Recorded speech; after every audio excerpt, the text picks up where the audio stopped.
नमस्कार, जनता टीवी देख रहे हैं आप। आपके साथ मैं हूं खुशबू पांडे।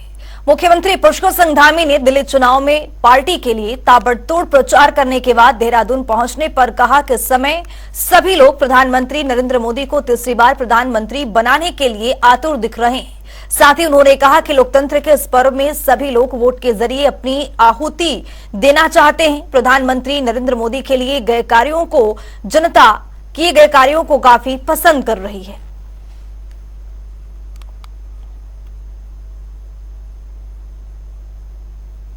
पूरे देश के अंदर इस समय एक लहर चल रही है, मोदी जी की लहर और भारतीय जनता पार्टी की लहर।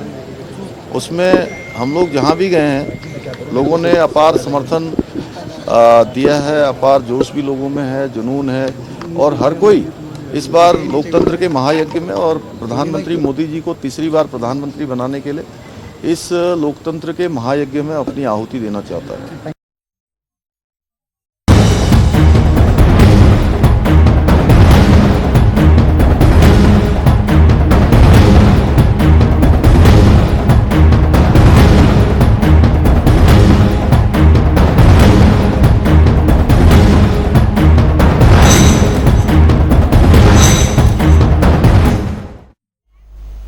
तो एक बड़ी जानकारी सामने आ रही है, उसे भी आपको रूबरू कराएंगे। बड़ी जानकारी, बड़ा अपडेट आपके सामने। चारधाम यात्रा के ऑफलाइन रजिस्ट्रेशन पर रोक लग गई है। बड़ी खबर दे रहे हैं, 31 मई तक सीएम धामी ने रोक लगाई है। यात्रा पर आई है भारी भीड़ को देखते हुए बड़ा फैसला लिया गया है मुख्यमंत्री की ओर से। निर्धारित संख्या तय मानकों के अनुसार दर्शन किए जाएंगे, ये सीएम पुष्कर सिंह धामी की ओर से कहा गया है। ये बड़ी जानकारी आपको दे रहे हैं। 31 मई तक सीएम धामी ने रोक लगा दी है यात्रा पर। तो वहीं आपको बता दें कि निर्धारित संख्या तय मानकों के अनुसार दर्शन किए जाएंगे, ये सीएम धामी की ओर से निर्देश दिए गए हैं। ये बड़ी जानकारी से आपको अपडेट करवा रहे हैं। चारधाम यात्रा को लेकर बड़ी जानकारी। 31 मई तक सीएम धामी ने रोक लगाई है। ऑफलाइन रजिस्ट्रेशन पर रोक लगाई गई है। यात्रा में भीड़ को देखते हुए ये मुख्यमंत्री की ओर से बड़ा फैसला लिया गया है। तो ये बड़ी जानकारी ग्राफिक्स के जरिए भी आप देख पा रहे हैं। चारधाम यात्रा को लेकर किस तरह से यहां पर मुख्यमंत्री की ओर से बड़ा फैसला लिया गया है।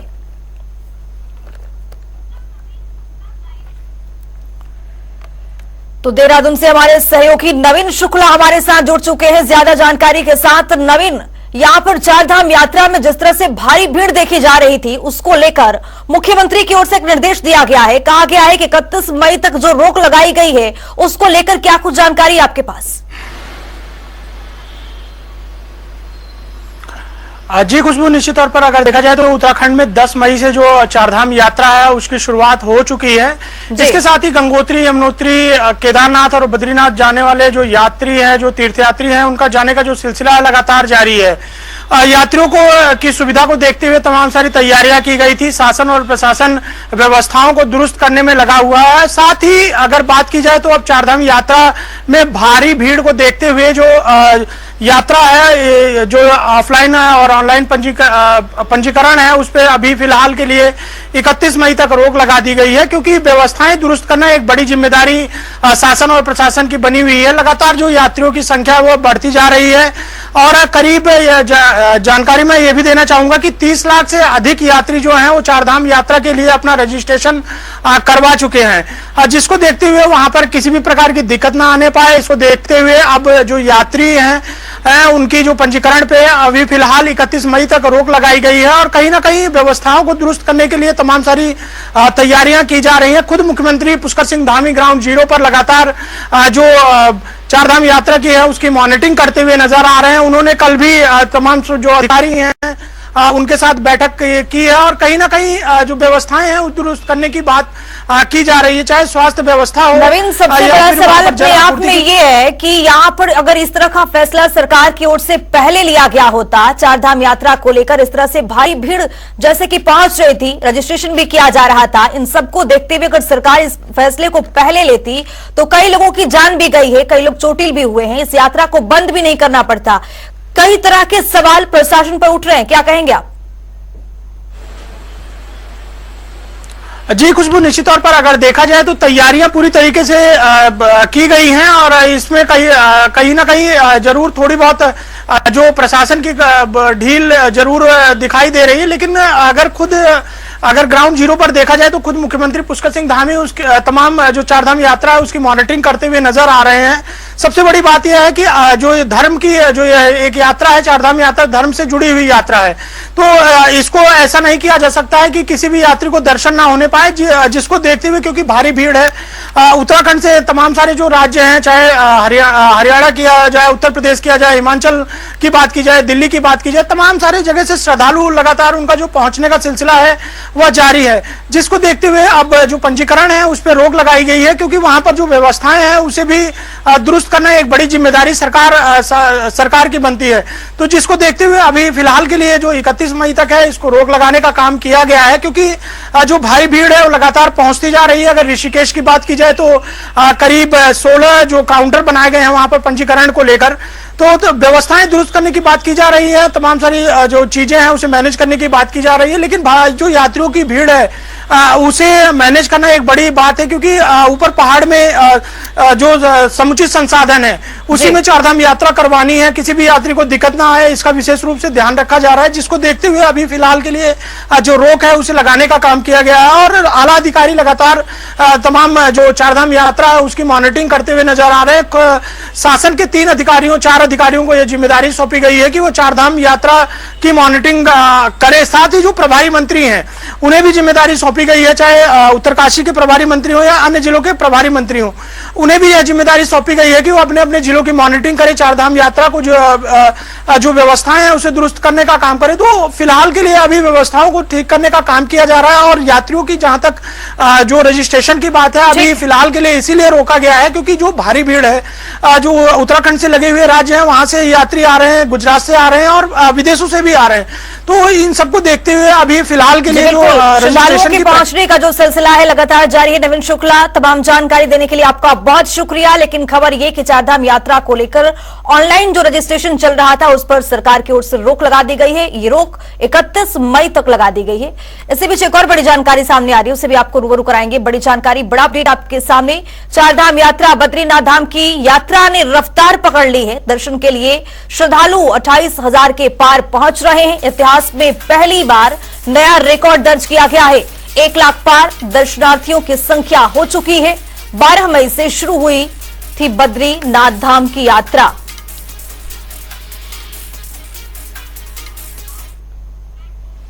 यहां पर वो छोटा सा ब्रेक के लिए फौरन गया से देखते रहिए जनता टीवी।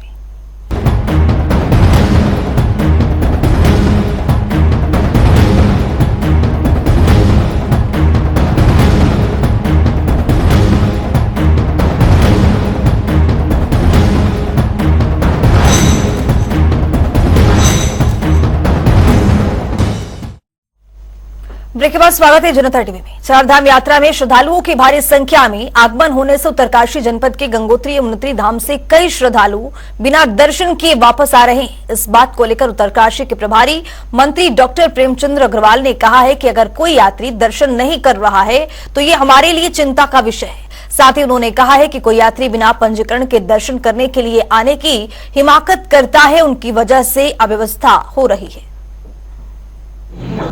देखिए, अभी 2-3 दिन पहले ये स्थिति सामने आई थी और उसके कई कारण थे। एक कारण तो था कि भीड़ बहुत ज़्यादा थी। दूसरा कारण ये था कि जो मुझे वहाँ के से जानकारी मिली, कुछ यात्रियों ने हेलीकॉप्टर की बुकिंग कराई हुई थी और उनको हेलीकॉप्टर की बुकिंग, उसका आप जानते हैं, उसका समय निर्धारित है, दिन निर्धारित है।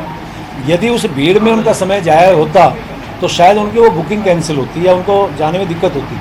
तो उस नाते उन्होंने दर्शन यहाँ न करके अपने हेलीकॉप्टर में जाना उन्होंने अपनी प्राथमिकताओं में रखा। लेकिन फिर भी मैं ये मान के चलता हूँ कि यात्री जो इतनी दूर दूर से आ रहा है वो यहाँ पे दर्शन करने के लिए आ रहा है। यदि किसी कारण से वो दर्शन नहीं कर पा रहा है तो ये वास्तव में हमारे लिए एक चिंता का विषय है। चारधाम यात्रा में आए श्रद्धालुओं को बेहतर स्वास्थ्य सुविधाएं उपलब्ध कराए जाने और जनपद में स्वास्थ्य व्यवस्थाओं को और सुदृढ़ किए जाने के उद्देश्य से चिकित्सा स्वास्थ्य की महानिदेशक डॉक्टर विनीत शाह अपने 3 दिवसीय दौरे पर उत्तरकाशी पहुंची। इस दौरान यमुनोत्री यात्रा मार्ग पर स्थित सभी चिकित्सा इकाइयों का निरीक्षण किया गया। निरीक्षण के दौरान नोडल अधिकारी भी मौजूद रहे। निरीक्षण के दौरान महानिदेशक ने मरीजों का ख्याल करने के निर्देश भी दिए। बहुत अच्छी है और धन्यवाद करना चाहता हूँ धामी जी का। वो निरंतर कई आयुष अधिकारियों को यहाँ पर भेज रहे हैं। अभी मीनाक्षी सुंदरम जी आए थे, IG आए थे, अभी डॉक्टर साहब आ गई हैं। तो ये धामी जी की सूझबूझ का परिचय है और निश्चित तौर पे मैं देख रहा हूँ कि शुरू से ही CMO साहब कपाट खुलने से पहले ही यहाँ पर 2-3 बार आए, इन्होंने विजिट किया और पूरी व्यवस्थाएं देखी स्वास्थ्य की। और मंदिर समिति के द्वारा भी एक रूम अलग से ले आई है मंदिर में, जिससे अचानक किसी की अगर कोई तबीयत खराब होती है तो उसकी भी व्यवस्था आप लोगों ने की है, जिसके लिए मैं आपका बहुत बहुत धन्यवाद करता हूँ। और आप पर गंगा मैया की कृपा बनी ही रहे। जय गंगा मैया रहे।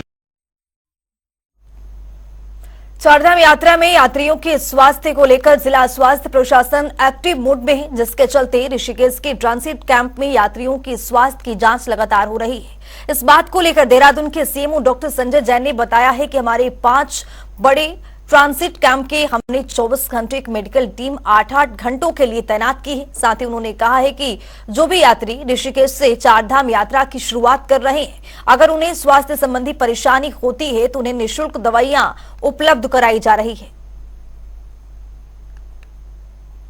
हमारा ये ट्रांजिट कैंप चिकित्सालय है 5 बेड का, उसमें 24/7 हमने एक मेडिकल टीम 8-8 घंटे की ड्यूटी पे वहाँ तैनात की है। तो जो भी यात्री जिनको भी यात्रा जो अपने ऋषिकेश से शुरू कर रहे हैं, उनको यदि किसी स्वास्थ्य संबंधी कोई भी असुविधा होती है तो कोई जरूरत है तो वहाँ आके वो अपने निःशुल्क दवाइयाँ उपलब्ध हमारे द्वारा कराई गई हैं तो वो उसको ले सकते हैं। इसके अलावा यदि छोटी मोटी कोई चोट लग जाती है या गर्मी के सीजन में किसी को मान लो डिहाइड्रेशन हो जाता है तो इसलिए 5 बेड के हॉस्पिटल में हम उनको एडमिट करके समुचित IV लाइन, IV ड्रिप वगैरह लगा के उनको ट्रीटमेंट वहां पे दे रहे हैं। स्वास्थ्य सचिव और प्रभारी सचिव यात्रा डॉक्टर राजेश कुमार ने केदारनाथ धाम यात्रा को सुगम और व्यवस्थित ढंग से संचालित करने के लिए जिला प्रशासन और कई विभागों की तैयारियां और सुविधाओं का जायजा लिया है। इस अवसर पर उन्होंने कहा है कि चारधाम में भारी संख्या में श्रद्धालु दर्शन करने के लिए आ रहे हैं और उन्हें कोई असुविधा नहीं होनी चाहिए। प्रभारी सचिव ने जिला प्रशासन की ओर से उपलब्ध कराई जाने वाली सुविधाओं और व्यवस्थाओं का भी आकलन किया है।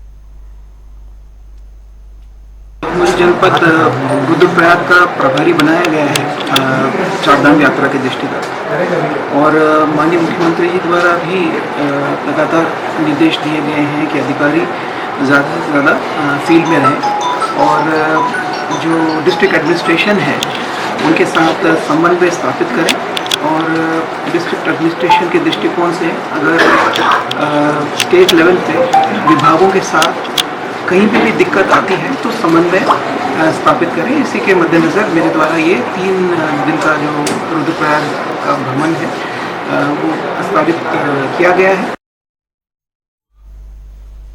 चारधाम और हेमकुंड साहिब की यात्रा को लेकर रुड़की के सभी पेट्रोल पंप संचालकों को भी अलर्ट कर दिया गया है, जिसमें इन पेट्रोल पंप पर 24 घंटे हर स्थिति में चारधाम यात्रियों को 2-2 हजार लीटर पेट्रोल और डीजल स्टोर करके रखने के सख्त निर्देश दिए गए हैं। बता दें कि हेमकुंड साहिब की यात्रा 25 मई से शुरू होने जा रही है। ऐसे में यात्रा को सफल बनाने के लिए प्रशासन के साथ ही खाद्य आपूर्ति विभाग भी अलर्ट हो गया है। चारधाम यात्रा के लिए जिला पूर्ति अधिकारी महोदय से एक निर्देश प्राप्त हुए हैं कि जितने भी पेट्रोल पंप हमारे हैं सभी अपने पेट्रोल पंप पर 2000 लीटर डीजल और 2000 लीटर पेट्रोल आरक्षित रखेंगे। ये डेढ़ स्टॉक के अतिरिक्त होगा। जब भी कभी मतलब प्रशासनिक अधिकारी मांग करेंगे तेल की तो उनको देना पड़ेगा। चारधाम यात्रा में कोई दिक्कत न आए इसलिए आरक्षित रखा जाएगा।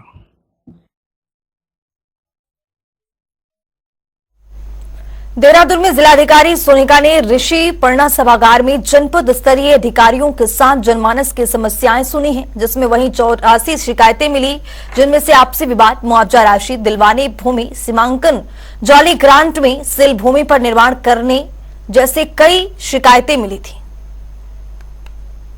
हमारे पास जो शिकायतें आती हैं दो तरीके की आती हैं। एक तो कि जो सरकारी लैंड है या नाला है या उस पर अतिक्रमण हो गया, उस तरह की शिकायत आती है। दूसरा होता है कि दो प्लॉट हैं, किसी ने उसके प्लॉट के अंदर एक्स्ट्रा एरिया कवर कर लिया। इस तरह की भी काफ़ी शिकायतें आती हैं। तो ये दो तरह की शिकायतें हैं जिनको हम कोशिश करते हैं कि एक तो हो गया कि दो प्राइवेट पार्टीज़ के बीच का मैटर है तो उनको रिजॉल्व करने के लिए हम लोग म्यूचुअली कोशिश करते हैं। और जो सरकारी लैंड है उसमें तो हमारे क्लियर इंस्ट्रक्शन है कि सरकारी लैंड पे कोई भी एनक्रोचमेंट हो तत्काल कार्रवाई की जाए, एनक्रोचमेंट हटाया जाए और कंसर्न के अगेंस्ट कार्रवाई की जाए। यहां पर रुकेंगे छोटे सा ब्रेक के लिए, फौरन होंगे हाजिर। देखते रहिए जनता टीवी।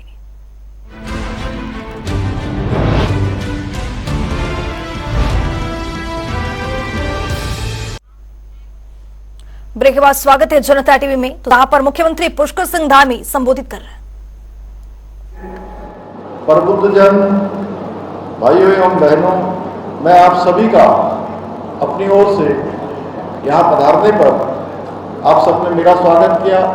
मैं भी आप सबका देवभूमि उत्तराखंड के मुख्य सेवक के नाते आप सबका मैं स्वागत करता हूँ, आप सबका अभिनंदन करता हूँ।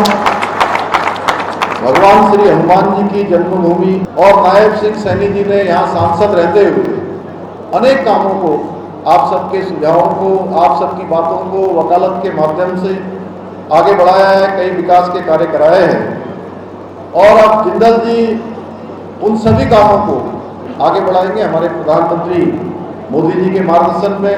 और जिंदल जी का परिवार भी काफ़ी लंबे समय से क्षेत्र में अपना योगदान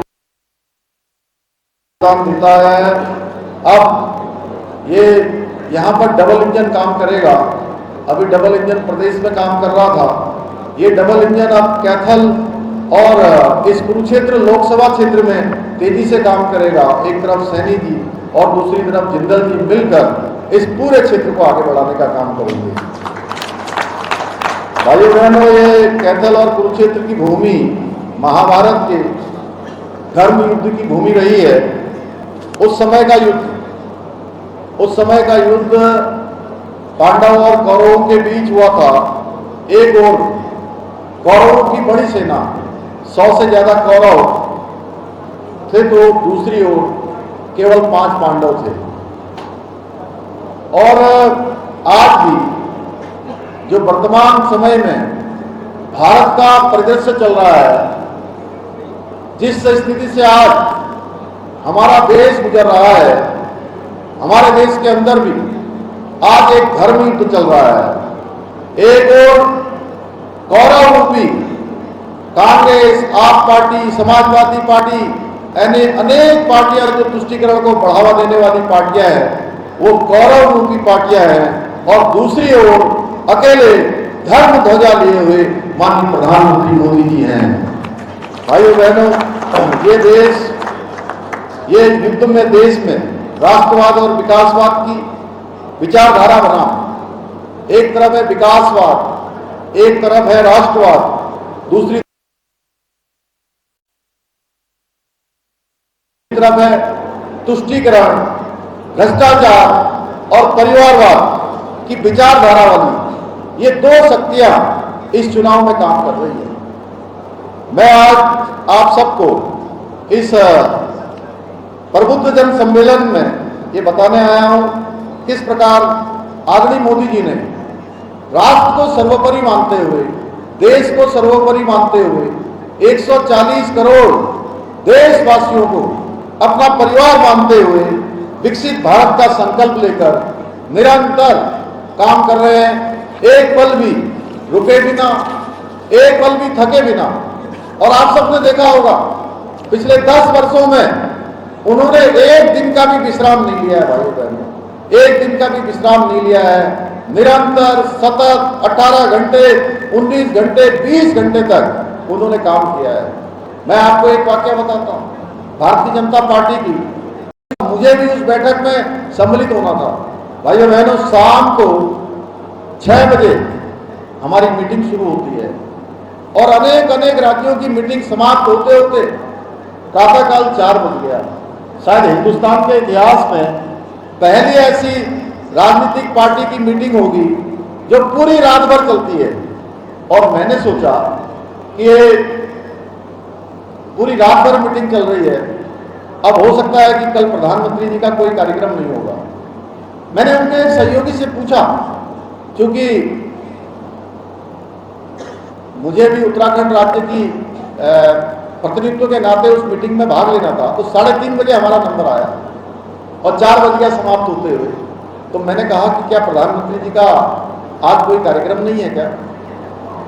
तो उन्होंने कहा कि प्रधानमंत्री जी का आज झारखंड में 10 बजे से कार्यक्रम है, उनको 8 बजे ऑन बोर्ड होना है।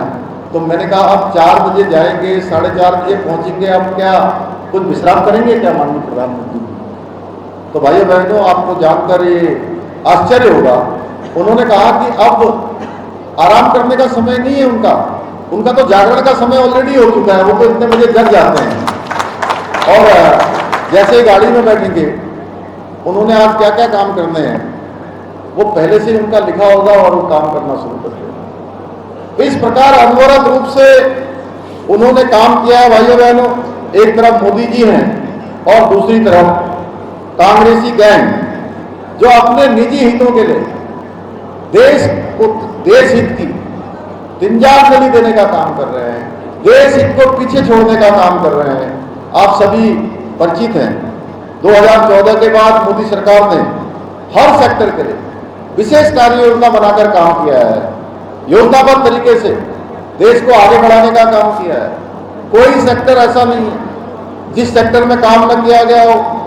समृद्ध विकास, समृद्धि, गरीब कल्याण के क्षेत्र में अनेक कीर्तिमान स्थापित हुए हैं। इसके साथ साथ जो गरीब कल्याण की योजनाएं चलाई गई, क्योंकि आप सब लोग बुद्धिजीवी लोग हैं, आप सबके माध्यम से आप समाज का एक प्रकार से मैं कहूं कि प्रतिनिधित्व।